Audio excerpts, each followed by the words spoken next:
Is there any more stuff? Just that trunk. If you can get it, if you need any help, just let me know. Okay.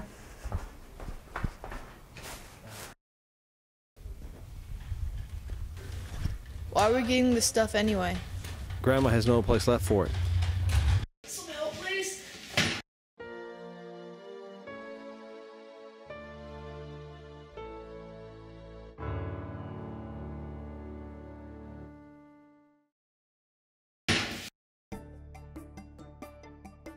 We all four were about the same age. Anthony, Lauren, and Nick were all 14 years old, and I was 15. Our families have immigrated from Europe for different reasons. Looking back at it, the four of us had some wild adventures. I miss them now. I remember when we first met. It was 1801. Nick and Anthony had just come back from New Orleans. What do you mean we can't trade in New Orleans? It is said that Napoleon has control now, and he's not going to let any trade.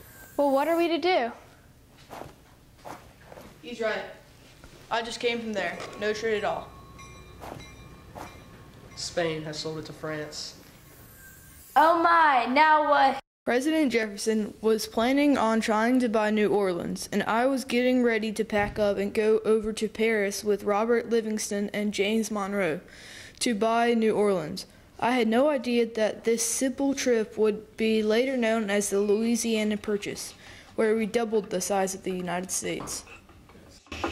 Bonjour. Good day. I'll sell you New Orleans for $15 million. No deal. What if I throw in this, No deal. this, No deal. and this? Deal. Nick and I got involved with foreign policy, and I was in Congress as a page when they passed the Embargo Act of 1807, banning all foreign trade. Later we were there when we signed the Treaty of Ghent, which ended the War of 1812. I helped with the Treaty of Adam Onis, which settled the border between Spain and the United States. As we continued with foreign policy, I helped to carve out the Santa Fe Trail, which led from Missouri to New Mexico. And this important event led to further expansion of the United States. We fought in the Bear Flag Revolt that helped California declare itself as an independent nation. We completed our foreign policy journey by negotiating the Gadsden Purchase in 1853, which helped U.S. buy Arizona and New Mexico from Mexico. If you think this was exciting, imagine if you were in the Industrial Revolution like Megan was. The need for agriculture in the 1800s was huge and continued to grow. Many things needed to change, and they did. I began to work with Richard Arkwright, who invented a large spinning machine called the water frame. This water frame could produce dozens of cotton threads at one time.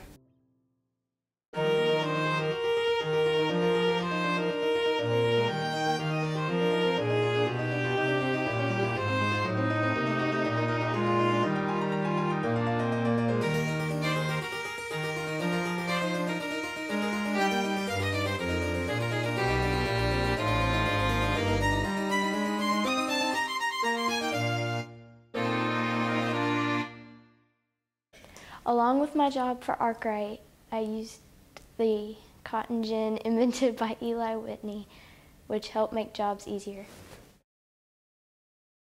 The cotton gin helped remove seeds from the cotton, making the cotton easier to use, and the seeds could be used to plant more cotton.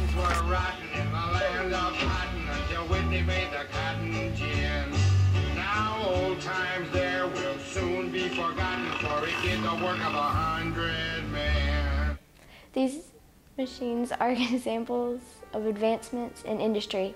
This was titled the Industrial Revolution, a period of rapid growth of machines for manufacturing. It sounds like we have done a lot, but Lauren had a hand in expanding the economy for the 1800s. Imagine in the 1830s, the average railway was only 100 miles in length, but by the 1840s, it was 3,500 miles long. This meant farmers could transport their crops easier and farther than before. This demand on farmers caused more trouble with labor shortages, but advancement in equipment with the Industrial Revolution helped spring forth the age of agriculture and lead to a booming economy. With such a boom, workers could be abused, but I was fortunate to help Sarah G. Bagley. I helped Sarah establish the Lao Female Labor Reform Association in 1844. I helped Sarah by publicizing the struggles of factory workers by demanding rights and striking to get demands met.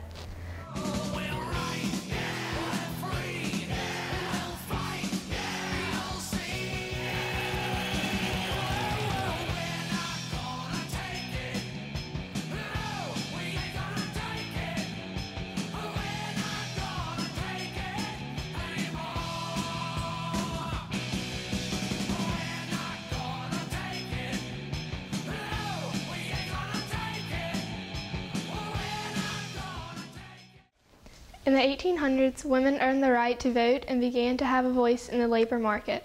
All of these helped develop the agriculture and economy of the time period.